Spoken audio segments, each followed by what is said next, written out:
പിതാവിൻ്റെയും പുത്രൻ്റെയും പരിശുദ്ധാത്മാവിൻ്റെയും നാമത്തിൽ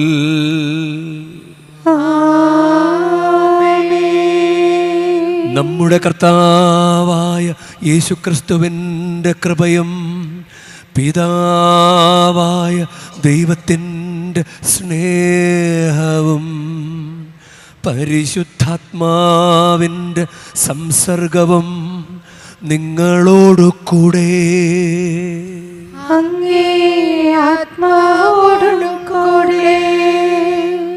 നമുക്കൊരു കാര്യം വളരെ ഇഫക്റ്റീവായിട്ട് സംഭവിക്കണമെങ്കിൽ രണ്ട് കാര്യങ്ങൾ ചേർന്ന് വരേണ്ടി വരും.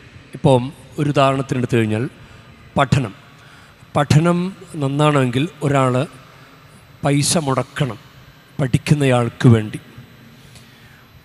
അയാൾ ആ പൈസയുടെ മൂല്യമനുസരിച്ച് പഠിക്കുകയും ചെയ്തു കഴിഞ്ഞാൽ അതിൻ്റെ ഫലമുണ്ടാവും. അപ്പോൾ പൈസ മുടക്കി പഠിക്കുന്നില്ല, ഫലമില്ല എന്ന് പറഞ്ഞതുപോലെ ഈ പരിശുദ്ധ കുർബാനയിൽ ദൈവം സന്നിഹിതനാണ്. ദൈവം തയ്യാറാണ് നമ്മളെ അനുഗ്രഹിക്കാൻ.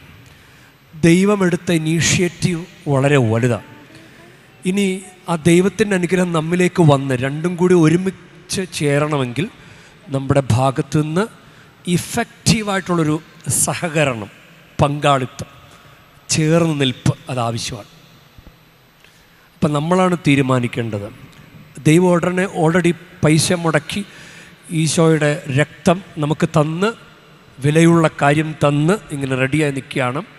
ഇനി നമ്മുടെ ഭാഗത്തു നിന്നുള്ള സഹകരണം, കരങ്ങളൊക്കെ കൂപ്പി നല്ല ഭക്തിയോടുകൂടെ, ഇപ്പോൾ സ്ത്രീകളൊക്കെ ആണെങ്കിൽ തലയിലെ ഷോളൊക്കെ ധരിച്ച് നല്ല ഭക്തിയോടുകൂടെ നമുക്ക് പരിശുദ്ധ കുർബാനയിൽ പങ്കുചേരാം. സഹോദരരേ, ദിവ്യരഹസ്യങ്ങൾ കൊണ്ടാടുന്നതിന് നാം യോഗ്യരാകേണ്ടതിന് നമ്മുടെ പാപങ്ങൾ ഏറ്റുപറയാം. സർവശക്തനായ ദൈവത്തോടും സഹോദരരെ നിങ്ങളോടും ഞാൻ ഏറ്റുപറയുന്നു. എന്തെന്നാൽ വിചാരത്താലും വാക്കാലും പ്രവൃത്തിയാലും ഉപേക്ഷയാലും ഞാൻ വളരെയേറെ പാപം ചെയ്തു പോയി. എൻ്റെ പിഴ, എൻ്റെ പിഴ, എൻ്റെ വലിയ പിഴ. ആകയാൽ നിത്യകന്യകയായ പരിശുദ്ധ മറിയത്തോടും എല്ലാ മാലാഖമാരോടും വിശുദ്ധരോടും സഹോദരരെ നിങ്ങളോടും ഞാൻ അപേക്ഷിക്കുന്നു. എനിക്കു വേണ്ടി നമ്മുടെ കർത്താവായ ദൈവത്തോട് പ്രാർത്ഥിക്കണമേ. സർവശക്തനായ ദൈവം കനിഞ്ഞ് നമ്മുടെ പാപങ്ങൾ പൊറുത്ത് നമ്മെ നിത്യജീവിതത്തിലേക്ക് നയിക്കുമാറാകട്ടെ.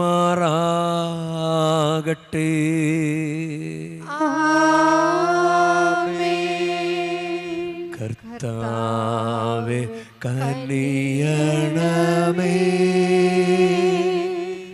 കർത്താവേ കനിയണമേ, ക്രിസ്തുവേ കനിയണമേ,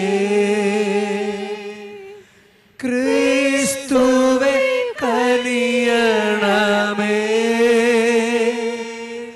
കർത്താവേ കനിയണമേ, കർത്താവേ കനിയണമേ. നമുക്ക് പ്രാർത്ഥിക്കാം. ഞങ്ങളുടെ ദൈവമായ കർത്താവേ, അങ്ങയോടുള്ള ഭക്തിയിൽ എപ്പോഴും ആനന്ദിക്കുവാൻ അനുഗ്രഹിക്കണമേ. എന്തെന്നാൽ നിലനിൽക്കുന്നതും സമ്പൂർണ്ണ പൂർണ്ണവുമായ ആനന്ദം. സകല നന്മകളുടെയും ഉടയവനെ നിരന്തരം ഞങ്ങൾ ശുശ്രൂഷിക്കുന്നതിലാണല്ലോ. അങ്ങയോടു കൂടെ പരിശുദ്ധാത്മാവുമായുള്ള ഐക്യത്തിൽ എന്നെന്നും ദൈവമായി ജീവിച്ചു വാഴുന്ന ഞങ്ങളുടെ കർത്താവും അങ്ങയുടെ പുത്രനുമായ യേശുക്രിസ്തു വഴി ഞങ്ങൾ സമർപ്പിക്കുന്ന പ്രാർത്ഥന കേട്ടരുളേണമേ.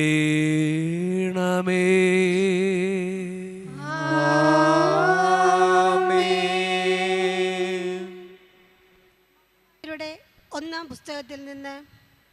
അക്കാലത്ത് അന്തിയോക്കസ് രാജാവിൻ്റെ പുത്രനായി തിന്മയുടെ വേരായ അന്തിയോക്കസ് എപ്പിഫാനസ് ജനിച്ചു.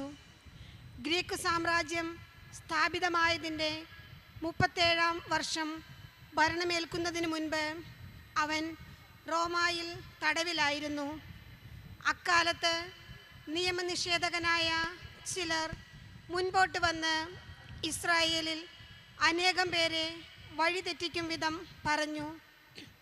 ചുറ്റുമുള്ള വിജാതീയരുമായി നമുക്ക് ഉടമ്പടി ചെയ്യാം, കാരണം അവരിൽ നിന്ന് പിരിഞ്ഞതിൽ പിന്നെ വളരെയേറെ അനർത്ഥങ്ങൾ നമുക്ക് ഭവിച്ചിരിക്കുന്നു. ഈ നിർദ്ദേശം അവർക്ക് ഇഷ്ടപ്പെട്ടു. കുറേ ആളുകൾ താൽപ്പര്യപൂർവം രാജാവിൻ്റെ അടുക്കലെത്തി.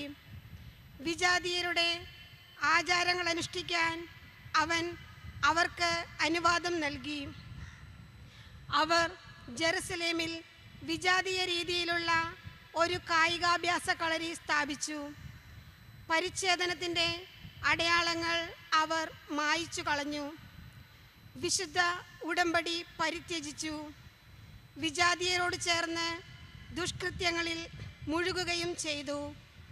രാജ്യം തൻ്റെ കയ്യിൽ ഭദ്രമായി എന്നുകണ്ട് ഈജിപ്തിൻ്റെ കൂടി രാജാവാകാൻ അന്തിയോക്കസ് തീരുമാനിച്ചു. ഇരു രാജ്യങ്ങളുടെയും അധിപനാകാനായിരുന്നു അവൻ്റെ മോഹം.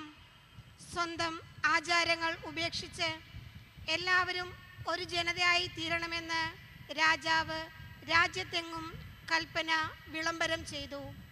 വിജാതീയരെല്ലാം രാജകൽപ്പന സ്വാഗതം ചെയ്തു. ഇസ്രായേലിൽ നിന്ന് പോലും വളരെ പേർ അവൻ്റെ ഇംഗിതം സസന്തോഷം സ്വീകരിച്ചു. അവർ വിഗ്രഹങ്ങൾക്ക് ബലി സമർപ്പിക്കുകയും സാബത്ത് അശുദ്ധമാക്കുകയും ചെയ്തു.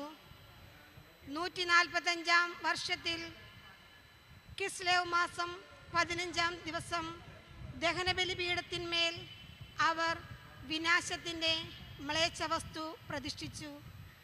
ചുറ്റുമുള്ള യൂദാ നഗരങ്ങളിലും അവർ ബലിപീഠങ്ങൾ നിർമ്മിച്ചു. വീടുകളുടെ വാതിലുകളിലും തെരുവീഥികളിലും അവർ ധൂപമർപ്പിച്ചു. കിട്ടിയ നിയമഗ്രന്ഥങ്ങൾ കീറി തീയിലിട്ടു.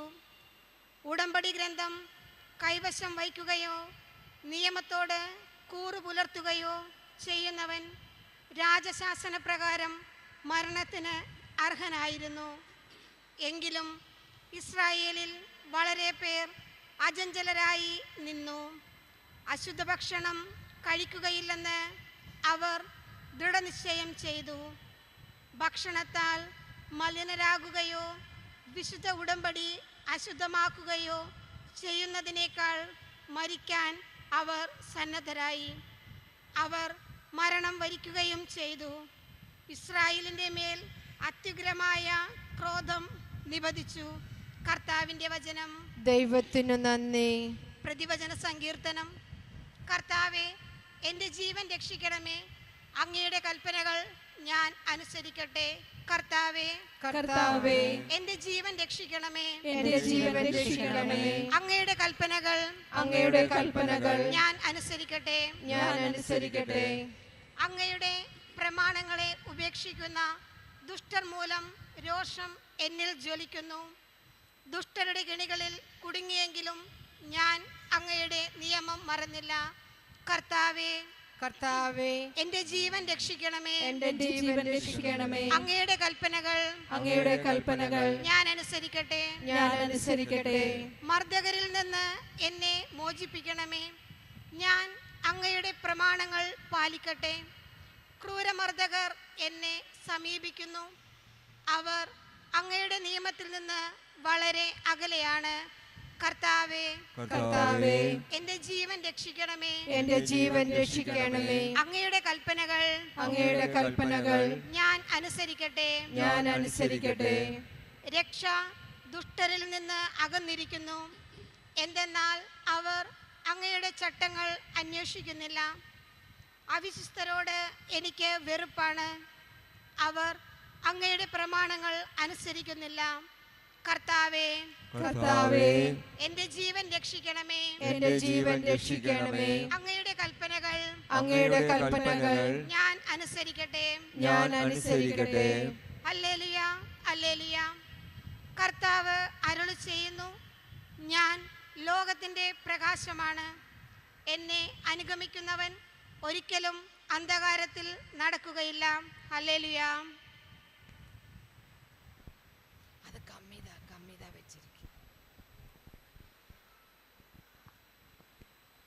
കർത്താവ് നിങ്ങളോടുകൂടി. അങ്ങേ ആത്മാവോടും കൂടെ. വിശുദ്ധ ലൂക്കായുടെ വിശുദ്ധ സുവിശേഷത്തിൽ നിന്നും.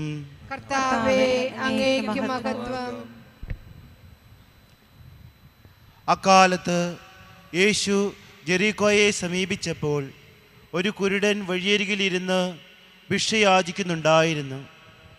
ജനക്കൂട്ടം കടന്നു പോകുന്ന ശബ്ദം കേട്ട് എന്താണ് സംഭവിക്കുന്നതെന്ന് അവൻ അന്വേഷിച്ചു. നസ്രായനായ യേശു കടന്നു പോകുന്നു എന്ന് അവർ പറഞ്ഞു. അപ്പോൾ അവൻ വിളിച്ചു പറഞ്ഞു, ദാവീദിൻ്റെ പുത്രനായ യേശുവേ, എന്നിൽ കനിയണമേ. മുമ്പേ പോയിക്കൊണ്ടിരുന്നവർ നിശബ്ദരായിരിക്കുവാൻ പറഞ്ഞ് അവനെ ശകാരിച്ചു.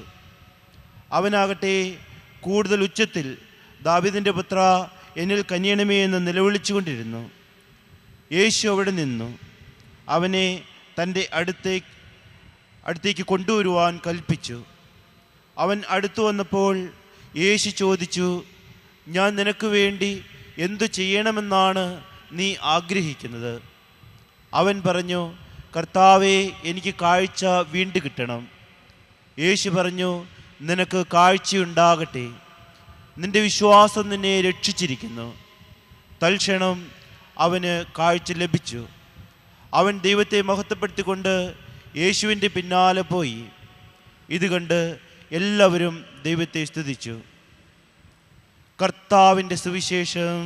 ക്രിസ്തുവേ, അങ്ങേക്ക് സ്തുതി.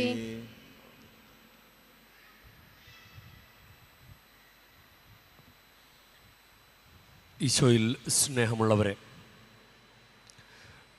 നമുക്ക് അങ്ങനെ രണ്ട് എലമെൻറ്റുകൾ ഒരുമിച്ച് വരുമ്പോഴാണ് വളരെ ഇഫക്റ്റീവായിട്ടുള്ള ഒരു കാര്യം സംഭവിക്കുക. ഒരു സഹോദരൻ ഇങ്ങനെ കുറച്ച് പ്രാർത്ഥന ആവശ്യപ്പെട്ടു. അത് ഒരു പ്രോജക്റ്റിന് വേണ്ടിയിട്ടാണ്, ഒരു റിസോർട്ടുമായിട്ട് ബന്ധപ്പെട്ട ഒരു കാര്യത്തിന് വേണ്ടി. അപ്പോൾ 3 പേരുണ്ട്. അവർ മറ്റ് 2 പേര് 2 ലക്ഷം രൂപ വീതം മുടക്കിയിട്ടുണ്ട്. അപ്പോൾ ഇവൻ്റെ ഭാഗത്തുനിന്ന് 2 ലക്ഷം രൂപ വേണം. അപ്പോൾ അത് ഒരാൾ ഫണ്ട് തരാമെന്ന് പറഞ്ഞിട്ട് അയാൾ അവസാന നിമിഷം അതിൽ നിന്ന് പിന്മാറി. അപ്പോൾ ഫണ്ട് കിട്ടാത്തത് കൊണ്ട് ഈ പ്രോജക്റ്റ് തുടങ്ങുന്നതിൽ ബുദ്ധിമുട്ടുണ്ട്. നമ്മളിപ്പോൾ ഒരു പ്രോജക്റ്റിലേക്ക് വേണ്ടിയിട്ട് ഒരു ഒറ്റടിക്ക് പൈസ ഇറക്കി അത് മുഴുവനായിട്ട് പൂർത്തീകരിച്ച് തുടങ്ങുമ്പോഴാണ് അതിന് ഫലം കിട്ടുക. അത് നിങ്ങൾ മനസ്സിലാവുന്നുണ്ടോ? നമ്മളിപ്പോൾ പതുക്കെ ഒരു 10 വർഷം കൊണ്ടാണ് പൈസ ഇറക്കി ആ പ്രോജക്റ്റ് പൂർത്തിയാക്കുന്നതെങ്കിൽ ആ 10 വർഷ കാലയളവ് കൊണ്ട് കിട്ടുന്ന ലാഭം കുറവായിരിക്കും. കാരണം യഥാർത്ഥത്തിലുള്ള ഇൻഫ്രാസ്ട്രക്ചറൊന്നും ഉണ്ടായിട്ടുണ്ടാവില്ല. അപ്പോൾ എല്ലാം റെഡിയാക്കി വെക്കുക, അത് ആരംഭിക്കുക, അപ്പം ലാഭം ഉണ്ടാവും. അങ്ങനെയാണ്. അപ്പം അല്ലെങ്കിൽ നമ്മളിങ്ങനെ പൈസ മുടക്കിക്കൊണ്ടേയിരിക്കും, വലിയ ലാഭമൊന്നും ഉണ്ടാവില്ല. നമുക്കതിൽ നിന്ന് കിട്ടുന്ന നേട്ടം കുറവായിരിക്കും. അതെങ്ങനെ കുറേ നാളിങ്ങനെ തള്ളി നിൽക്കാനേ പറ്റുള്ളൂ. അപ്പോൾ അതിലൊരു ആത്മീയ ചിന്ത എനിക്ക് തോന്നിയത്, അതായത് പ്രവാചകന്മാരേക്ക് ഇങ്ങനെ അയച്ചുകൊണ്ടിരുന്നു ഇല്ലേ? പ്രവാചകന്മാർ പഴയ നിയമ കാലഘട്ടം മുഴുവൻ നമ്മളിങ്ങനെ നോക്കുമ്പോൾ പ്രവാചകന്മാർ ഒരു കൃഷിത്തോട്ടത്തിലേക്ക് അല്ലെ കൃഷിക്കാരെ അയക്കുന്നു. അപ്പോൾ കൃഷിക്കാരെല്ലാം കൊന്നുകളയുന്ന സംഭവം ഉണ്ടല്ലോ. അപ്പോൾ അവസാനം എൻ്റെ പുത്രനെ അവർ ബഹുമാനിക്കുമെന്ന് കരുതി പുത്രനെ അയക്കും യജമാനൻ. അപ്പോൾ പുത്രനെയും കൊന്നുകളയും, അവനാണ് അവകാശി അവനെ. അപ്പം ദൈവം ഇങ്ങനെ പ്രവാചകന്മാരെ അയച്ച് അവസാനം ഇനിയിങ്ങനെ ഇത് ചെയ്തുകൊണ്ടിരുന്നിട്ട് കാര്യമില്ല, ഫലം അങ്ങ് പൂർണ്ണമാകുന്നില്ല. ഇടക്കിടയ്ക്ക് കാശിറക്കിക്കൊണ്ടിരുന്നതുകൊണ്ട് കാര്യമില്ല, ഒറ്റടിക്ക് കാശിറക്കുക. മനസ്സിലായോ? അതുപോലെയാണ് ഈശോ വന്നത്. ഒറ്റടിക്കൊരു അനുഗ്രഹം. ഈശോ വന്നു, കുരിശും മരിച്ചു, അനുഗ്രഹം. ഇങ്ങനെ ഈശോ വരാൻ വേണ്ടി ഇങ്ങനെ കാത്തു നിന്നിട്ട് ആ ഫലം ഉണ്ടാകുന്നില്ല. അതുകൊണ്ടാണ് അവസാനം തന്നെ പുത്രനെ അയച്ചത്. അപ്പോൾ ഈശോ വന്നിങ്ങനെ റെഡിയായി നിൽക്കുക. അതാണ് ദൈവം ഇറങ്ങി വരണം. മനുഷ്യൻ അനുഗ്രഹിക്കപ്പെടണമെങ്കിൽ എന്ത് ചെയ്യണം? മനുഷ്യന് ഈ ഭൂമിയിൽ നിന്ന് സ്വർഗത്തിലേക്ക് ചെല്ലാൻ പറ്റുമോ? ഈ ഭൂമിയിൽ പാപത്തിൻ്റെ മേഖലയിൽ ജീവിക്കുന്ന നമ്മൾ ഇവിടെ നിന്നുകൊണ്ട് എങ്ങനെയാണ് സ്വർഗത്തിലേക്ക് പോവുക? അപ്പം നമ്മളെ രക്ഷിക്കാൻ ദൈവം കണ്ട വഴിയാണ് ദൈവം ഇറങ്ങി വരണം. ദൈവം ഇറങ്ങി വരണം, നമ്മൾ നമ്മളെ തന്നെ ഉയർത്തണം. പാപത്തിൻ്റെ അവസ്ഥയിൽ നിന്ന് നമ്മളെ തന്നെ കുറച്ചുകൂടി ഇങ്ങനെ ഉയർത്തിപ്പിടിക്കണം നമ്മൾ. അപ്പം ഇറങ്ങി വന്ന ദൈവമായിട്ടൊരു ഒരു കൂട്ടിമുട്ടലുണ്ടാവും. അവിടെയാണ് ഡിവൈൻ സ്പാർക്ക്, അവിടെയാണ് അത്ഭുതം അടയാളം സംഭവിക്കുക. അപ്പോൾ നമ്മൾ ഭൂമി നിൽക്കുന്ന നമ്മൾ കുറച്ചുകൂടി നമ്മളെ ഉയർത്താൻ വേണ്ടിയിട്ടല്ലേ കുമ്പസാരിക്കുകയും കുർബാന സ്വീകരിക്കുകയും ചെയ്യുന്നത്. നമ്മളിങ്ങനെ പാപത്തിൽ തന്നെ താഴ്ന്ന തലത്ത് തന്നെ കിടന്നുകൊണ്ടിരുന്നു കഴിഞ്ഞാൽ ഇറങ്ങി വന്ന ദൈവമായിട്ട് കൂട്ടിമുട്ടണമെന്നില്ല. അതാണ് ആ ഒരു ദൈവം ഇറങ്ങി വന്നിട്ടുണ്ട്. അപ്പം അതുകൊണ്ടാണ് നമ്മൾ കുർബാനയിൽ കർത്താവ് നിങ്ങളോട് കൂടെ അങ്ങേ ആത്മാവോടും കൂടെ ഹൃദയങ്ങൾ ഉയർത്തുവിൻ, കർത്താവിലേക്ക് ഞങ്ങൾ ഉയർത്തിയിരിക്കുന്നു. മനസ്സിലായോ? അപ്പോൾ കുർബാന മധ്യ പോലും ഈ ഉയർത്തപ്പെടൽ സംഭവിക്കണം. നമ്മുടെ ജീവിതത്തിൽ ഉയർത്തപ്പെടൽ സംഭവിക്കണം. ദൈവം ഇറങ്ങി വന്നിരിക്കുകയാണ്, നമ്മളും നമ്മളെ തന്നെ ഉയർത്തണം. അവിടെ ഒരു അനുഗ്രഹം ഉണ്ടാവും. നമ്മൾ ഈ ഒന്നാം വായന മക്കബായരുടെ ഒന്നാം പുസ്തകമാണ്, 1-ാം അധ്യായം 1 മുതൽ 64 വരെയാണ് അതിൻ്റെ അധ്യായം. അതിൽ നിന്ന് നമ്മളെ കച്ചിക്കുറുക്കി ഇടയ്ക്കിടയ്ക്കൊക്കെ ഇങ്ങനെ സ്കിപ്പ് ചെയ്തൊക്കെയാണ് ഇന്നത്തെ വായന നമുക്ക് ക്രമീകരിച്ചിരിക്കുന്നത്. അപ്പോൾ അതിലും ഇവരെ ഗ്രീക്ക് രാജാക്കന്മാർ ഭരണമേറ്റെടുത്തപ്പോൾ കുറച്ച് യഹൂദർ അവരുടെ ദൈവസങ്കല്പങ്ങളോട് ചേർന്ന് അങ്ങ് പോയി. ചിലർ കർത്താവിനെ വിടാതെ അങ്ങനെ നിന്നു. അവിടെയാണ് നമ്മൾ ഈ ഭൂമി ജീവിക്കുമ്പോഴും നമ്മൾ ഈ ഭൂമിയിലെ കാര്യങ്ങളോടങ്ങനെ ചേർന്ന് പോവുകയാണ്, ലോകത്തിൻ്റെ അരൂപിയോട് ചേർന്ന് പോവുകയാണ്. ഇവിടെ ഭരണമാണ്, നമ്മളെ ആരൊക്കെ ഭരിക്കുന്നുണ്ട്. ഇപ്പോൾ ഉദാഹരണത്തിന് പറഞ്ഞു കഴിഞ്ഞാൽ പള്ളിയിൽ വരുമ്പോൾ സ്കാഫൊക്കെ ധരിച്ച് പള്ളി വരണം. അത് ഹൃദയം ഉയർത്തുന്നതിൻ്റെ ഒരു രീതിയാണ്. പള്ളി വരുമ്പോൾ നല്ല വസ്ത്രം ധരിച്ച് ഷോർട്ട്സൊക്കെ ധരിച്ച് കുർബാനയിൽ കുമ്പസാരത്തിൽ വരാൻ പാടില്ല യഥാർത്ഥത്തിൽ. കാരണം കുർബാനയുടെ വില വളരെ വലുതാണ്. അപ്പം നമ്മളെ ആരൊക്കെയോ ഭരിച്ചിട്ട് നമ്മൾ അങ്ങനെ അങ്ങ് പോവുകയാണ്. അതാണ്. അപ്പം അങ്ങനെ ഈ ഗ്രീക്ക് രാജാക്കന്മാർ, അപ്പം അലക്സാണ്ടർ എന്ന് പറഞ്ഞ രാജാവ് ഉണ്ടായി. അദ്ദേഹത്തിൻ്റെ ഓരോ കാര്യങ്ങളങ്ങ് കഴിഞ്ഞപ്പോഴും അലക്സാണ്ടറുടെ മരണത്തിന് ശേഷം അവർ സ്വയം കിരീടം ധരിച്ച് രാജാക്കന്മാരായി. ആ രീതി അങ്ങനെ തുടർന്നു, എല്ലാവരും രാജാക്കന്മാരാകുന്നു. അപ്പം അലക്സാണ്ടർ തൻ്റെ കാടത്ത നയം അത് കണ്ടുപഠിച്ചതാണ്. പിന്നെ വന്നവരെല്ലാവരും സ്വയം അങ്ങ് രാജാക്കന്മാരാകി അങ്ങനെ അങ്ങ് പോയി. പിന്നെ പറയുന്നൊരു അന്ത്യോക്കസ് എപ്പിഫാനസ്, അതുമുതലാണ് നമ്മൾ ഇന്നത്തെ വായന വരുന്നത്. അദ്ദേഹത്തെക്കുറിച്ച് പറയുന്നത് തിന്മയുടെ വേരായ അന്ത്യോക്കസ് എപ്പിഫാനസ്, തിന്മയുടെ വേര്. ഒന്ന് നോക്കിക്കുക, തിന്മയുടെ വേര്. ഇനി ആ കൂട്ടത്തിലും അത് മക്കബായരുടെ 1-ാം പുസ്തകം 1-ാം അധ്യായം 11-ാം വാക്യം, അക്കാലത്ത് നിയമനിഷേധകരായ ചിലർ മുൻപോട്ട് വന്ന് ഇസ്രായേലിൽ അനേകം പേരെ വഴിതെറ്റിക്കുന്ന വിധം പറഞ്ഞു, ചുറ്റുമുള്ള വിജാതീയരുമായി നമുക്ക് ഉടമ്പടി ചെയ്യാം. അങ്ങനെ കുറച്ച് പേര് ഈ തിന്മയുടെ വേരായ രാജാവിനോടൊപ്പം നിയമനിഷേധകരായ കുറച്ച് പേരങ്ങ് ചേർന്നു. ഒന്നോർത്തൊക്കെ ചക്കിക്കൊന്ത ചങ്കരൻ എന്ന് പറഞ്ഞ പോലെ അങ്ങനെ കാര്യങ്ങൾ അങ്ങനെ പോവുകയാണ്. ഇനി അത് കഴിഞ്ഞിട്ട് 21-ാമത്തെ വാക്യത്തുമ്പോൾ അവൻ ഔദ്യത്വത്തോടെ വിശുദ്ധ സ്ഥലത്ത് പ്രവേശിച്ചു. അതായത് ഭയങ്കര അഹങ്കാരിയെപ്പോലെ ഭരണം അങ്ങ് തുടങ്ങിയാണ്. ചില സ്ഥലങ്ങൾ ചില കാര്യങ്ങൾ ചെയ്യാൻ പാടില്ലാത്തത് ഞാൻ ചെയ്യൂ ഇതൊക്കെ എന്ന് പറഞ്ഞ ഔദത്യം എന്ന് പറഞ്ഞു കഴിഞ്ഞാൽ അഹങ്കാരമാണ്. അഹങ്കാരത്തോടെ ഓരോ കാര്യങ്ങൾ ചെയ്യാൻ തുടങ്ങി. പിന്നെ 30-ാമത്തെ വാക്യത്തിൽ പറയാണ്, 30-ാമത്തെ വാക്യത്തിൽ ചതിവ്, അവൻ ചതിവായി അവരോട് സമാധാനത്തിൻ്റെ ഭാഷയിൽ സംസാരിച്ചു. അതായത് ഉള്ളിൽ ചതി വെച്ചിട്ട് നല്ല സുഖമാണ് എന്നൊക്കെ അടിപൊളിയായിട്ടൊക്കെ ചോദിക്കും, ആ രീതിയിൽ ചതിവായിട്ട്. അത് പർദീസയിലും ദൈവം അങ്ങ് മാറി, നിങ്ങൾ ആ പഴം ഭക്ഷിക്കരുതെന്ന് പറഞ്ഞ് ദൈവം അപ്പുറത്തേക്ക് അങ്ങ് മാറിയുള്ളൂ. അപ്പം പിശാച് വന്ന് എന്തോ ഒന്ന് ദൈവം പറഞ്ഞിട്ടുണ്ടല്ലോ, അതെന്താണത് അങ്ങനെ നല്ല രീതിയിൽ അങ്ങനെ വന്നു. അപ്പോൾ പാവപ്പെട്ട ഹവ്വ പറഞ്ഞു, അതെ അത് കഴിക്കരുതെന്ന് പറഞ്ഞിട്ട്, പിന്നെ അതൊന്നും കഴിച്ചാൽ കുഴപ്പമൊന്നുമില്ല, നിങ്ങൾ കഴിച്ചോ എന്ന് പറഞ്ഞു. അപ്പം ചതിവിൻ്റെ രൂപത്തിൽ സമാധാനത്തിൽ സംസാരിക്കുന്ന അവസ്ഥകളുണ്ട്. ഇത് ഒരു വ്യക്തിയെക്കുറിച്ച് ധ്യാനിക്കുന്നതിന് പകരം അങ്ങനെയുള്ള കാര്യങ്ങളുണ്ട്. തിന്മയുടെ വേരായ ഒരാൾ ഭരണത്തിൽ വന്നു, ആ കൂട്ടത്തിൽ നിയമനിഷേധകരായ കുറച്ച് പേരങ്ങ് കൂടെ ചേർന്നു, അവർ വിജാതീയരുമായിട്ട് ഉടമ്പടി ഉണ്ടാക്കി. ഇപ്പം പള്ളിയിൽ ചെറിയ വസ്ത്രമൊക്കെ ഇട്ട് വന്ന എന്താ കുഴപ്പം?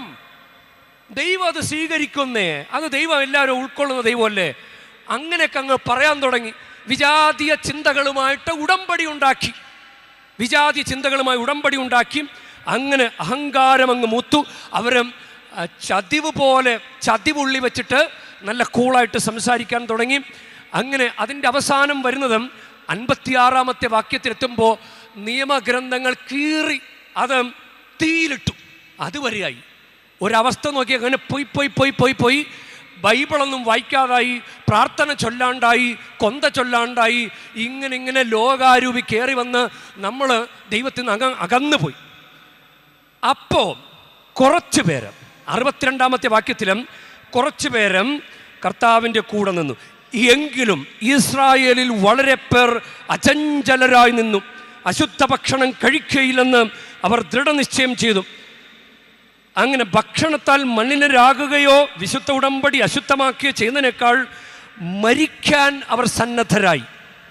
അതാണ്. അപ്പോഴും അവർ ഇപ്പം 70 വയസ്സിന് മേലുള്ള അപ്പനോ അമ്മയോ അവരിപ്പോഴും ഈ പാരമ്പര്യം വിട്ടിട്ടില്ല. അവർ പള്ളി വരുമ്പോൾ നല്ല സഭ്യമായ വസ്ത്രം ധരിച്ചു വരുന്നു, അവരെ തലയൊക്കെ മറച്ചു നല്ല സുന്ദരമായിട്ട് കുർബാനയിൽ പങ്കുചേരുന്നു. പലരും ലോകത്തിൻ്റെ അരൂപി, മൊബൈൽ ഫോൺ, മീഡിയ ഇതൊക്കെ വഴി പലരും നമ്മുടെ ഒരു കത്തോലിക്ക വിശ്വാസ ജീവിത ശൈലിക്ക് സാരമായ കോട്ടങ്ങൾ വരുത്തിയെങ്കിലും പഴയ ആളുകൾ വിട്ടിട്ടില്ല. അവർ പള്ളിപ്പോക്കും കുർബാന സ്വീകരണം കുമ്പസാരവും ഇപ്പോഴും തുടർന്നുകൊണ്ടിരിക്കുക. ഇത് കാണുന്ന കാര്യമല്ലേ? ട്രെൻഡ് മാറിയിട്ടും പഴയ ആളുകളുടെ ട്രെൻഡ് മാറിയിട്ടില്ല. അതാണ് ഹൃദയങ്ങൾ കർത്താവിലേക്ക് ഉയർത്തുന്ന ഒരു സംഭവം. അപ്പം ഇന്ന് നമ്മളങ്ങനെ സുവിശേഷത്തിലേക്ക് വരുമ്പോഴും സുവിശേഷത്തിൽ ഒരു അന്ധയാചകൻ, അത് എല്ലാ സുവിശേഷത്തിലും പറയുന്നുണ്ട്. മത്തായി അന്ധന്മാർ എന്നാണ് പറയുന്നത്. ലൂക്കായുടെ സുവിശേഷത്തിലും മർക്കോസിൻ്റെ സുവിശേഷത്തിലും ഒരാളെക്കുറിച്ചാണ് പറയുന്നത്. മർക്കോസിൻ്റെ സുവിശേഷത്തിൽ ബർത്തമിയോസ് എന്ന പേരും പറയുന്നുണ്ട്. ഇയാൾ കണ്ടിട്ടില്ലല്ലോ. അപ്പോൾ ഒരു സ്വരം കേട്ടു, എന്താ ബഹളമെന്ന് ചോദിക്കും. അപ്പോൾ ആളുകൾ പറയും, നസ്രായനായ യേശുദേ പോകുന്നു എന്ന് പറയും. അപ്പോൾ കണ്ണുകൊണ്ട് കാണാൻ പറ്റാത്ത ഈശോ എവിടെയാണെന്ന്, എവിടെ നിൽക്കുന്നെന്ന് ഡിസ്റ്റൻസ് അറിയാത്ത ഈശോ കേൾക്കണം. എനിക്ക് ഈശോയെ കാണാൻ പറ്റുന്നില്ല, പക്ഷെ ഈശോ എന്നെ കേൾക്കണമെന്ന് പറഞ്ഞ് വളരെ ഉറക്കെ ഉച്ചസ്വരത്തിൽ ദാവീദിൻ്റെ പുത്രനായ യേശുവേ എന്നിൽ കനിയണമേ എന്ന് വിളിച്ചു. ദാവീദിൻ്റെ പുത്രൻ, അതെങ്ങനെ ഉണ്ടായി? ആ ചിന്ത എങ്ങനെ ഉണ്ടായി? ദാവീദിൻ്റെ പുത്രൻ. അതായത് നമ്മളിപ്പോൾ രാജഭരണത്തെക്കുറിച്ച് പറഞ്ഞില്ലേ, പലരും രാജാക്കന്മാരായി. ദൈവത്തിൻ്റെ അധികാരത്തിന് കീഴിൽ വിധേയപ്പെട്ട പരിശുദ്ധ കുർബാനയിൽ പങ്കുചേരുന്നതിന് പകരം ദൈവത്തെക്കാൾ വലിയ രാജാക്കന്മാരെ പോലെ പലരും ആയപ്പോഴും ഇവൻ രാജാവ് നടന്നു പോകുമ്പോൾ ഇവൻ പാവപ്പെട്ട കുരുടൻ, അവൻ ഉറക്കെ വിളിച്ചു പറഞ്ഞു, രാജാവേ ദാവീദിന്റെ പുത്ര എന്നിൽ കനിയണമേ. രാജാവിൻ്റെ അധികാരത്തെ അംഗീകരിച്ചതാണ് അവൻ്റെ ആ ഒരു പ്രത്യേകത. രാജാവിൻ്റെ അധികാരത്തെ ദൈവം ഇറങ്ങി വന്നിങ്ങനെ നിൽക്കുകയല്ലേ, ഇനി കുറച്ചുകൂടി ഇറങ്ങി വാ എന്ന് പറയാൻ പാടില്ല. നമ്മൾ ഇവിടെ വന്നാലേ എനിക്ക് എൻ്റെ അടുത്തേക്ക് വരണം, അങ്ങനെ പറയാവോ? അങ്ങനെ പറയാൻ പാടില്ലേ. ദൈവം ഇറങ്ങി വന്നിങ്ങനെ നിൽക്കുകയാണ്. നമ്മളെ തന്നെ ഉയർത്തണം, പാപത്തിൽ നിന്ന് ഉയർത്തണം, നമ്മുടെ വിശ്വാസം കൊണ്ട് ഉയർത്തണം. അപ്പോൾ ഒരു സ്പാർക്കുണ്ടാവും. സ്പാർക്ക് ഉണ്ടാകാൻ പോകുകയാണ്. അപ്പം അവനങ്ങനെ ഉറക്കെ വിളിച്ചു. അവൻ്റെ ഉള്ളിലുള്ള ഉറച്ച വിശ്വാസം അവനത് ഉറക്കെ പ്രഘോഷിച്ചു. നിനക്ക് ഉറച്ച വിശ്വാസമുണ്ടോ? ഉറച്ച വിശ്വാസം ഉണ്ടെങ്കിൽ നീ എന്തുകൊണ്ടാണ് നിന്റെ ജീവിതത്തെ, നിന്റെ കത്തോലിക്ക വിശ്വാസത്തെ ഭരിക്കാൻ വിജാതീയ ചിന്തകൾ നീ അതിന് കയറ്റിവെച്ചത്? വിജാതീയ ചിന്തകൾ. പള്ളിക്കകത്ത് ഫോൺ ഉപയോഗിക്കുന്നത് അതൊരു കത്തോലിക്ക വിശ്വാസിക്ക് ചേർന്ന ചിന്തയാണോ? കുർബാന സമയത്ത് ഫോട്ടോ എടുക്കുന്നത് അത് വിജാതീയ ചിന്ത നീ കയറ്റിവെച്ചതാ. വിജാതീയ സംസ്കാരങ്ങളുമായി നീ ഉടമ്പടി ചെയ്തതാ. ദൈവത്തിൻ്റെ അധികാരത്തെ അംഗീകരിച്ച് ദൈവത്തിൻ്റെ അധികാരത്തിന് കീഴിൽ നിന്നുകൊണ്ട് നിന്റെ മനസ്സിനെ, നിന്റെ ഹൃദയത്തെ ഒരു പടി കൂടി ഉയർത്തിപ്പിടിച്ചിട്ട് ആ സ്പാർക്ക് ഉണ്ടാകാൻ നീ നിന്നെ തന്നെ വെച്ചു കൊടുക്കുന്നതിന് പകരം നീ ആ സമയത്ത് പോലും, ദൈവം ഇറങ്ങി വന്ന് നിൽക്കുന്ന സമയത്ത് പോലും നീ വിജാതീയ ചിന്തകളുമായി ഉടമ്പടി ചെയ്തു. പിന്നെങ്ങനെ സ്പാർക്ക് ഉണ്ടാകും? സ്പാർക്ക് ഉണ്ടാകണ്ടേ? അപ്പം ഇവൻ അങ്ങനെ ഇവൻ്റെ ചിന്ത അങ്ങ് ഉയർത്തി. അപ്പം ദൈവം ഇറങ്ങി വന്നു. ഒരു ദൈവം, ദാവീദിന്റെ പുത്രനായ യേശു ചോദിക്കുകയാണ്, അല്ലയോ മകനെ, ഞാൻ നിനക്ക് എന്ത് ചെയ്യാം? What can I do for you? ഒരു ദൈവം അങ്ങനെ ചോദിക്കോ? അതാണ് നമ്മൾ ഫിലിപ്പിയർക്ക് എഴുതിയ ലേഖനത്തിൽ 2-ാമത്തെ അധ്യായം 6-ാമത്തെ വാക്യത്തിൽ ഈശോ ദാസന്റെ രൂപം സ്വീകരിച്ച മനുഷ്യനായി ഭൂമിയിലേക്ക് വന്നു. ഇതിനെ പറയുന്ന ഒരു ടേമാണ് കെനോസിസ്. ദൈവം ഇറങ്ങി വന്നത്, ആ പ്രക്രിയയെ പറയുന്ന പേരാണ് കെനോസിസ്. അതായത് ദൈവമാണ്, അത് മുറുകെ പിടിക്കേണ്ട കാര്യമായി പരിഗണിക്കാതെ അത് ഇറങ്ങി വന്നു. അവിടെയാണ് സ്പാർക്ക് ഉണ്ടാകുന്നത്. നമുക്കറിയാമല്ലോ മറിയത്തിൻ്റെ ജീവിതത്തിൽ ആ സ്പാർക്ക് എങ്ങനെ ഉണ്ടായി? ദൈവദൂതൻ അയച്ചു, ഗബ്രിയേൽ മാലാഖ വന്നു പറഞ്ഞു, ദൈവകൃപ നിറഞ്ഞവളെ എന്ന് പറഞ്ഞപ്പോൾ മറിയം ഒട്ടും അഹങ്കരിക്കാതെ മറിയം പറഞ്ഞു, ഇതാ കർത്താവിൻ്റെ ദാസി. അത് ലൂക്ക 1:28 ദൈവദൂതൻ്റെ വർത്തമാനം. മറിയത്തിൻ്റെ വർത്തമാനം ലൂക്ക 1:38. ഇതാ കർത്താവിൻ്റെ ദാസി. അവിടെയാണ് സ്പാർക്ക് ഉണ്ടാകുന്നത്. പ്രിയ ദൈവമക്കളെ, നിനക്ക് നിൻ്റെ ജീവിതത്തിൽ ഒരു അനുഭവം വേണമോ? നമ്മളെ ഗുഡ്നസ് ചാനലിൽ ഗുഡ്നസ് ടിവിയുടെ ഒരു എംബളം നിങ്ങൾ കണ്ടിട്ടില്ലേ? 2 കരങ്ങൾ തമ്മിൽ കൂട്ടിമുട്ടുന്ന സംഭവം, അതാണ് ഡിവൈൻ സ്പാർക്ക്. നിനക്ക് നിൻ്റെ ജീവിതത്തിൽ നിന്ന് തകർച്ചയുടെയോ സങ്കടങ്ങളുടെയോ രോഗത്തിൻ്റെയോ പരാധീനതകളുടെയോ വിഷയങ്ങളിലൂടെയാണ് നീ കടന്നു പോകുന്നതെങ്കിൽ നിന്നെ രക്ഷിക്കാൻ ദൈവത്തിന് സാധിക്കും. ഡിവൈൻ സ്പാർക്ക് ഉണ്ടായാൽ, ഡിവൈൻ സ്പാർക്ക് ഉണ്ടാക്കാൻ ദൈവം ഇറങ്ങി വന്ന് നിൽക്കുകയാണ്. ഈ കുർബാനയിൽ, നിന്റെ വിശുദ്ധ സമ്മേളനങ്ങളിൽ, നിന്റെ വിശുദ്ധ കൂദാശകളിൽ, വിശുദ്ധ ഗ്രന്ഥ വായനയിൽ, നിന്റെ പ്രാർത്ഥനകൾ ദൈവം ഇറങ്ങി വരുന്നുണ്ട്. പക്ഷെ നിന്റെ ഹൃദയത്തെ ഒന്നുകൂടി നീ ഉയർത്തിപ്പിടിക്കുക. പാപപേക്ഷിച്ച്, കുമ്പസാരിച്ച്, കുറച്ചുകൂടി വിധേയപ്പെട്ട് കത്തോലിക്ക ജീവിത ശൈലിയിലൂടെ നീ നിന്റെ ഹൃദയത്തെ ഒന്ന് ഉയർത്തിപ്പിടിക്കുക. അപ്പം നീയും നിന്റെ ഉയർച്ചയും ദൈവത്തിൻ്റെ താഴ്ന്നു വരവും ഒരുമിച്ച് കൂട്ടിമുട്ടും നിന്റെ ജീവിതത്തിൽ അനുഗ്രഹം ഉണ്ടാകും.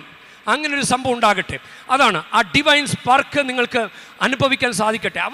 അവനങ്ങനെ അനുഗ്രഹം കിട്ടിക്കഴിഞ്ഞപ്പോൾ അവൻ ദൈവത്തെ മാറ്റപ്പെടുത്തിക്കൊണ്ട് ഈശോയുടെ പിന്നാലെ പോയി. അത് ഒരു കാര്യത്തിന് വേണ്ടിയിട്ടുള്ള ആ കൂട്ടുപിടിക്കലല്ല. ഈ തീർത്ഥാടനം പോലും പലരും പല കാര്യങ്ങൾ കാണാൻ വേണ്ടിയിട്ടാണ് വന്നിരിക്കുന്നത്.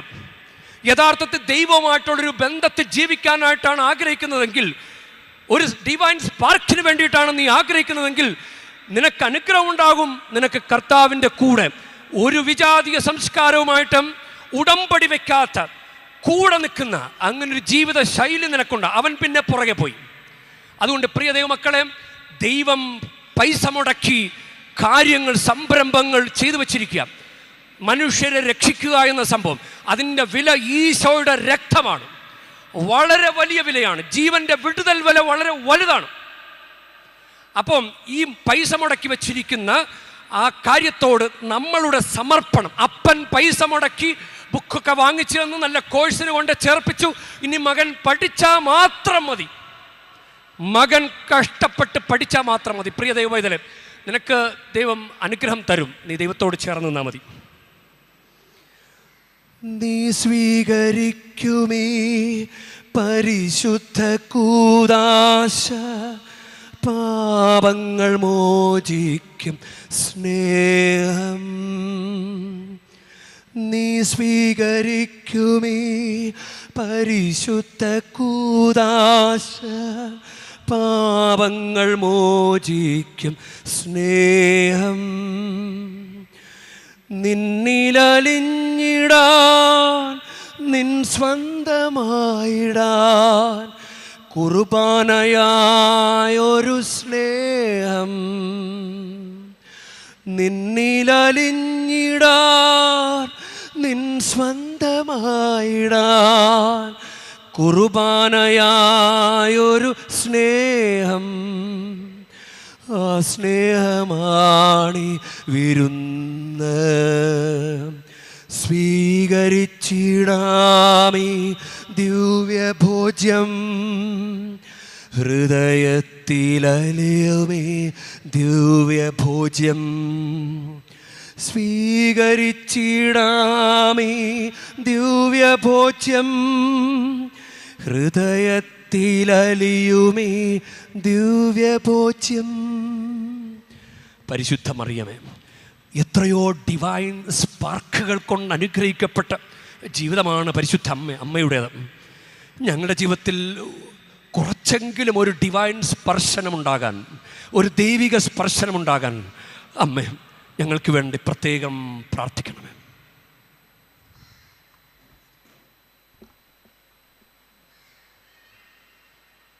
അണയുന്നു ഞാൻ പിതാവേ, എൻ സർവ്വവും സമർപ്പിച്ചിടുന്നു. അണയുന്നു ഞാൻ പിതാവേ, എൻ സർവ്വവും സമർപ്പിച്ചിടുന്നു. ഈ കാഴ്ചകൾ ഈ തിരുബലിയിൽ സ്വീകരിച്ചെന്നിൽ കൃപയേകിടൂ. ഈ കാഴ്ചകൾ ഈ തിരുബലിയിൽ സ്വീകരിച്ചെന്നിൽ കൃപയേകിടൂ. പ്രിയ സഹോദരരെ, എൻ്റെയും നിങ്ങളുടെയും ബലി സർവശക്തനും പിതാവുമായ ദൈവത്തിന് സ്വീകാര്യമാകുവാൻ വേണ്ടി നിങ്ങൾ പ്രാർത്ഥിക്കുവിൻ. കർത്താവ് തന്റെ നാമത്തിന്റെ സ്തുതിക്കും മഹിമയ്ക്കും നമ്മുടെയും അവിടുത്തെ തിരുസഭ മുഴുവന്റെയും നന്മയ്ക്കുമായി അങ്ങേ കരങ്ങളിൽ നിന്ന് ഈ ബലി സ്വീകരിക്കുമാറാകട്ടെ. കർത്താവേ, അങ്ങേ മഹിമപ്രാഭവത്തിന് മുമ്പിൽ സമർപ്പിക്കുന്ന യാഗദ്രവ്യങ്ങൾ ഭക്ത്യാദരത്തിൻ്റെ കൃപ ഞങ്ങൾക്ക് നേടിത്തരികയും നിത്യാനന്ദത്തിൻ്റെ ഫലം ഞങ്ങൾക്ക് കരഗതമാക്കുകയും ചെയ്യണമേ. കർത്താവായ ക്രിസ്തു വഴി ഞങ്ങൾ സമർപ്പിക്കുന്ന പ്രാർത്ഥന കേട്ടരുളേണമേ.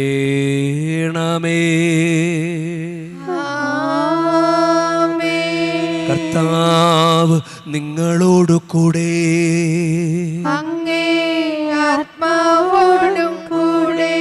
ഹൃദയങ്ങൾ ഉയർത്തുവിൻ. കർത്താവിലേക്ക് ഞങ്ങൾ ഉയർത്തിയിരിക്കുന്നു. നമ്മുടെ കർത്താവായ ദൈവത്തിന് നന്ദി പ്രകാശിപ്പിക്കാം. അത് ഉചിതവും ന്യായവുമത്രേ. കർത്താവേ, പരിശുദ്ധനായ പിതാവേ, സർവശക്തനും നിത്യനുമായ ദൈവമേ, ഞങ്ങളുടെ കർത്താവായ ക്രിസ്തു വഴി എങ്ങും എപ്പോഴും അങ്ങേക്ക് ഞങ്ങൾ കൃതജ്ഞത അർപ്പിക്കുന്നത് യഥാർത്ഥത്തിൽ ഉചിതവും ന്യായവും യോഗ്യവും രക്ഷാകരവുമാണല്ലോ. വഴിതെറ്റിയ മനുഷ്യരോട് അലിവ് തോന്നി അവിടുന്ന് കന്യകയിൽ നിന്ന് ജാതനാകാൻ തിരുവുള്ളമായി അവിടുന്ന് കുരിശിലെ പീഡകൾ സഹിച്ച് നിത്യമരണത്തിൽ നിന്ന് ഞങ്ങളെ മോചിപ്പിക്കുകയും മരണത്തിൽ നിന്ന് ഉത്ഥാനം ചെയ്ത് ഞങ്ങൾക്ക് നിത്യജീവൻ നൽകുകയും ചെയ്തു. ആകയാൽ എല്ലാ മാലാഖമാരോടും വിശുദ്ധരോടും ചേർന്ന് അങ്ങയുടെ മഹത്വത്തെ പ്രകീർത്തിച്ചുകൊണ്ട് ഞങ്ങളും താഴ്മയോടെ ആലപിക്കുന്നു. പരിശുദ്ധൻ പരിശുദ്ധൻ പരിശുദ്ധൻ, സൈന്യങ്ങൾ തൻ കർത്താവാ ദൈവം പരിശുദ്ധൻ. ദൈവം പരിശുദ്ധൻ. നിരുപമമങ്ങേ മഹിമകളാ നിറഞ്ഞു മഹിയും വെണ്ടലവും ഹോസാന ഹോസാന അത്യുന്നതങ്ങളിൽ ഹോസാന കർത്താവിൻ തിരുനാമത്തിൽ വരുവോനേറ്റം ധന്യനുമാ ഹോസാന ഹോസാന അത്യുന്നതങ്ങളിൽ ഹോസാന.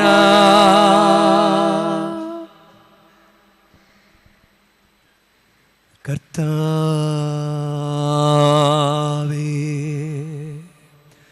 സർവവിശുദ്ധിയുടെ ഉറവിടമായ അങ്ങ് സത്യമായും പരിശുദ്ധനാകുന്നു. ആകയാൽ അങ്ങേ ആത്മാവാൽ മഞ്ഞുകണം പോലെ ഈ കാണിക്കകൾ പവിത്രമാക്കണമേ. അങ്ങനെ ഞങ്ങൾക്കായി ഇവ ഞങ്ങളുടെ കർത്താവായ യേശുക്രിസ്തുവിൻ്റെ ശരീരവും രക്തവുമായി തീരുമാറാകട്ടെ. അവിടുന്ന് ഒറ്റിക്കൊടുക്കപ്പെട്ട് സോമനസാലെ പീഡകൾ സഹിച്ചപ്പോൾ അപ്പമെടുത്ത് കൃതജ്ഞത പ്രകാശിപ്പിച്ച് മുറിച്ച് തൻ്റെ ശിഷ്യന്മാർക്ക് കൊടുത്തുകൊണ്ട് അരുൾ ചെയ്തു. എല്ലാവരും ഇതിൽ നിന്ന് വാങ്ങി ഭക്ഷിക്കുവിൻ. എന്തെന്നാൽ ഇത് നിങ്ങൾക്ക് വേണ്ടി അർപ്പിക്കാനിരിക്കുന്ന എൻ്റെ ശരീരമാകുന്നു.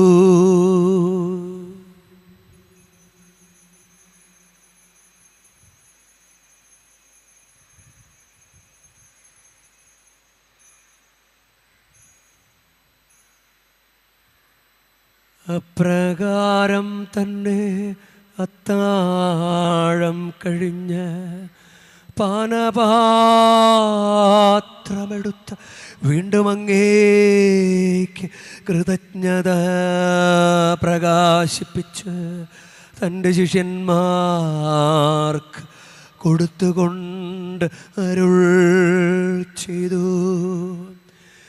എല്ലാവരും വാങ്ങി ഇതിൽ നിന്ന് കുടിക്കുവിൻ. എന്തെന്നാൽ ഇത് നിങ്ങൾക്കു വേണ്ടിയും അനേകർക്കു വേണ്ടിയും പാപമോചനത്തിനായി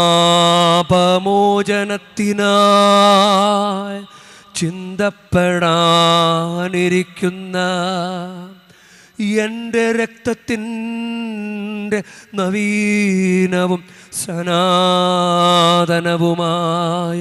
ഉടമ്പടിയുടെ പാനപാത്രമാകുന്നു. ഇതു നിങ്ങൾ എൻ്റെ ഓർമ്മയ്ക്കായി ചെയ്യുവിൻ.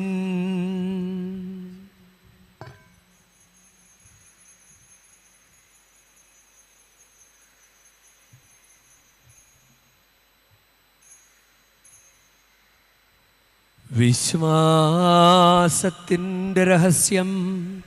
കർത്താവേ, അങ്ങ് വീണ്ടും വരുന്നതുവരെ അങ്ങേ മരണം ഞങ്ങൾ പ്രഖ്യാപിക്കുന്നു. അങ്ങേ ഉയർപ്പ് ഞങ്ങൾ ഏറ്റുപറയുന്നു. ആകയാൽ കർത്താവെ, അവിടുത്തെ മരണവും ഉയർപ്പും ഓർത്തുകൊണ്ട് അങ്ങേ തിരുമുൻപിൽ നിൽക്കുന്നതിനും അങ്ങേ പരിചരിക്കുന്നതിനും അർഹരാക്കി തീർത്തതിനും ഞങ്ങൾ നന്ദി പറഞ്ഞുകൊണ്ട് ജീവൻ്റെ അപ്പവും രക്ഷയുടെ പാനപാത്രവും ഞങ്ങൾ അങ്ങേക്ക് അർപ്പിക്കുന്നു. ക്രിസ്തുവിൻ്റെ ശരീരത്തിലും രക്തത്തിലും പങ്കുചേരുന്ന ഞങ്ങളെ പരിശുദ്ധാത്മാവിൽ ഒന്നായി ചേർക്കണമെന്ന് താഴ്മയോടെ ഞങ്ങൾ അപേക്ഷിക്കുന്നു.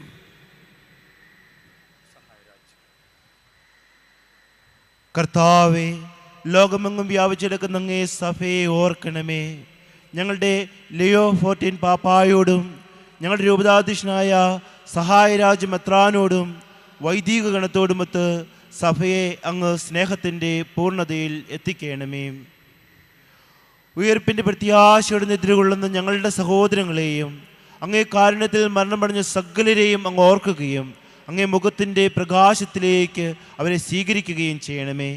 ഞങ്ങളെല്ലാവരിലും കനിയണമേ എന്ന് ഞങ്ങൾ പ്രാർത്ഥിക്കുന്നു.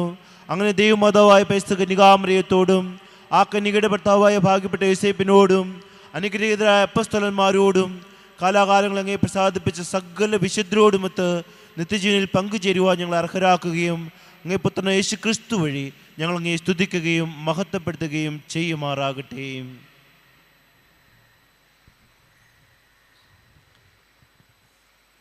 ക്രിസ്തുവിലൂടെ,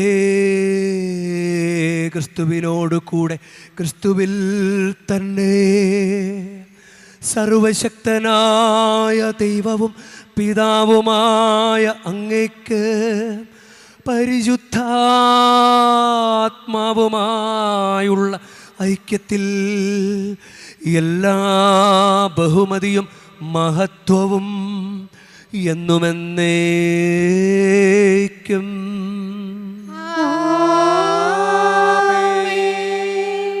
നമുക്ക് എഴുന്നേൽക്കാം. നമ്മുടെ കർത്താവ് കൽപ്പിച്ചതും പഠിപ്പിച്ചതും അനുസരിച്ച് നമുക്ക് ഒന്ന് ചേർന്ന് പ്രാർത്ഥിക്കാം. സ്വർഗസ്ഥനായ ഞങ്ങളുടെ പിതാവേ, അങ്ങേ നാമം പൂജിതമാകണമേ, അങ്ങേ രാജ്യം വരണമേ, അങ്ങേ തിരുമനസ്സ് സ്വർഗത്തിലെ പോലെ ഭൂമിയിലും ആകണമേ. അന്നന്ന് വേണ്ട ആഹാരം ഇന്ന് ഞങ്ങൾക്ക് തരണമേ. ഞങ്ങളോട് തെറ്റ് ചെയ്യുന്നവരോട് ഞങ്ങൾ ക്ഷമിക്കുന്ന പോലെ ഞങ്ങളുടെ തെറ്റുകൾ ഞങ്ങളോടും ക്ഷമിക്കണമേ. ഞങ്ങളെ പ്രലോഭനത്തിൽ ഉൾപ്പെടുത്തരുതേ, തിന്മയിൽ നിന്ന് ഞങ്ങളെ രക്ഷിക്കണം. കർത്താവേ, എല്ലാ തിന്മകളിൽ നിന്ന് ഞങ്ങളെ മോചിപ്പിക്കണമേ. ഞങ്ങളുടെ ദിനങ്ങളിൽ സമാധാനം കനിവാർന്ന് നൽകണമേ. അനുഗ്രഹപൂർണമായ പ്രത്യാശയും ഞങ്ങളുടെ രക്ഷകനായ യേശുക്രിസ്തുവിൻ്റെ ആഗമനവും പ്രതീക്ഷിച്ചുകൊണ്ട് അങ്ങേ കരുണയുടെ സഹായത്താൽ ശക്തി പ്രാപിച്ച് ഞങ്ങളെപ്പോഴും പാപത്തിൽ നിന്ന് മോചിതരാവുകയും എല്ലാ വിപത്തുകളിൽ നിന്ന് സുരക്ഷിതരാവുകയും ചെയ്യുമാറാകട്ടെ. എന്തുകൊണ്ടെന്നാൽ രാജ്യവും ശക്തിയും മഹത്വവും എന്നേക്കും അങ്ങയുടേതാകുന്നു. സമാധാനം ഞാൻ നിങ്ങൾക്ക് നൽകുന്നു, എൻ്റെ സമാധാനം നിങ്ങൾക്ക് ഞാൻ തരുന്നുവെന്ന് അങ്ങ് അപ്പോസ്തലന്മാരോട് അരുൾ ചെയ്ത കർത്താവായ യേശുക്രിസ്തുവേ, ഞങ്ങളുടെ പാപങ്ങളല്ല പിന്നെയോ അങ്ങേ സഭയുടെ വിശ്വാസം തൃക്കൺ പാർത്ത് അങ്ങേ തിരുവുള്ളമനുസരിച്ച് സഭയ്ക്ക് സമാധാനവും ഐക്യവും നൽകുവാൻ കനിയണമേ. എന്നെന്നും ജീവിക്കുകയും വാഴുകയും ചെയ്യുന്ന അങ്ങ് ഈ പ്രാർത്ഥന കേട്ടരുളേണമേ.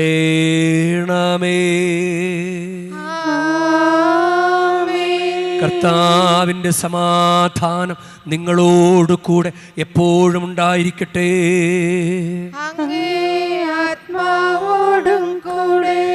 നിങ്ങൾ പരസ്പരം ക്രിസ്തുവിൻ്റെ സമാധാനം ആശംസിക്കുവിൻ.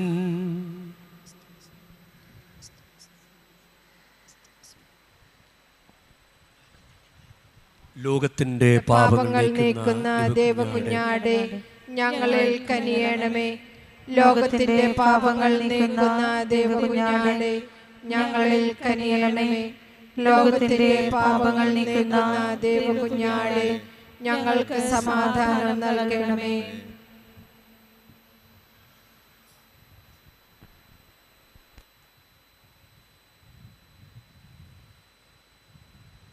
ഇതാ ദൈവത്തിൻ്റെ കുഞ്ഞാട്, ഇതാ ലോകത്തിൻ്റെ പാപങ്ങൾ നീക്കുന്നവൻ. കുഞ്ഞാടിൻ്റെ വിരുന്നിന് ക്ഷണിക്കപ്പെട്ടിരിക്കുന്നവർ അനുഗ്രഹീതർ. കർത്താവേ, അങ്ങന്റെ ഭവനത്തിൽ പ്രവേശിക്കാൻ ഞാൻ യോഗ്യനല്ല. അങ്ങ് ഒരു വാക്കുച്ചരിച്ചാൽ മാത്രം മതി, എൻ്റെ ആത്മാവ് സുഖം പ്രാപിക്കും.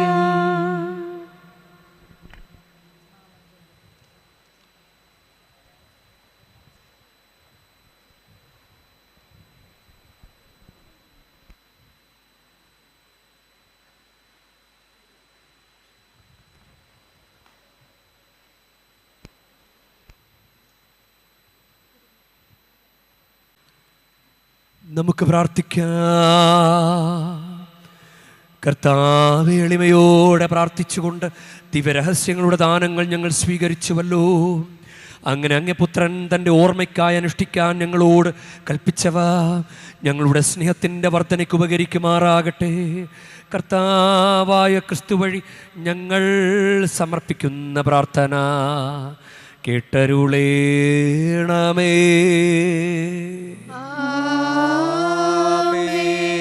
കർത്താവ് നിങ്ങളോടു കൂടെ, അങ്ങേ ആത്മാവോടും കൂടെ. പരിശുദ്ധ വേളാങ്കണ്ണി മാതാവിനോടുള്ള അനുഗ്രഹ പ്രാർത്ഥനയ്ക്കായി ശിരസ് നമിക്കാം. ഉണ്ണീശോയെ കയ്യിലേന്തിയ പരിശുദ്ധ വേളാങ്കണ്ണി മാതാവേ, ഇവിടെ കൂടിയിരിക്കുന്ന എല്ലാ ഭക്തജനങ്ങളെയും ഇവരുടെ കുടുംബങ്ങളെയും സോഷ്യൽ മീഡിയയിലൂടെ ഈ ബലിയിൽ പങ്കെടുത്ത എല്ലാവരെയും അങ്ങ് അനുഗ്രഹിച്ച് ആശീർവദിക്കണമേ. ഇവരുടെ മനസ്സ് തളർന്നു പോകുമ്പോൾ പാൽക്കാരനായ ബാലൻ്റെ പാൽക്കുടത്തിൽ പാൽ നിറഞ്ഞു തുളുമ്പിയതുപോലെ ഇവരെയും സന്തോഷത്താൽ നിറയ്ക്കണമേ. പരാജയങ്ങൾ ഇവരെ തളർത്തുമ്പോൾ മുടന്തനായ ബാലനെ നടക്കാനിടയാക്കിയതുപോലെ ഇവരെയും താങ്ങി നടത്തണമേ. പോർച്ചുഗീസ് നാവികരെ സുരക്ഷിതമായി കരയിലേക്ക് എത്തിച്ചതുപോലെ സങ്കടക്കടലിൽ വലയുന്ന എല്ലാവരെയും അങ്ങ് കരകയറ്റണമേ. അനുഗ്രഹദായിനിയായ പരിശുദ്ധാരോഗ്യ മാതാവിൻ്റെ ആശീർവാദം നിങ്ങളോടു കൂടെ എപ്പോഴും ഉണ്ടായിരിക്കട്ടെ. ഈശോ തൻ്റെ മാതാവിനോട് ചേർന്ന് തൻ്റെ കരങ്ങളിലൂടെ നമ്മേവരെയും സ്പർശിക്കുകയും സുഖപ്പെടുത്തുകയും കാത്തു സംരക്ഷിക്കുകയും ചെയ്യട്ടെ. സർവശക്തനും കാരുണ്യവാനുമായ ദൈവം പിതാവും പുത്രനും പരിശുദ്ധാത്മാവും നിങ്ങളെ ഏവരെയും നിങ്ങളുടെ കുടുംബങ്ങളെയും നിങ്ങളുടെ പ്രാർത്ഥനാ നിയോഗങ്ങളെയും സമൃദ്ധമായി അനുഗ്രഹിക്കുമാറാകട്ടെ. ക്രിസ്തുവിൻ്റെ സ്നേഹത്തിലും സമാധാനത്തിലും പോകുവിൻ. ദിവ്യപൂജ സമാപിച്ചു. ദൈവത്തിനു നന്ദി.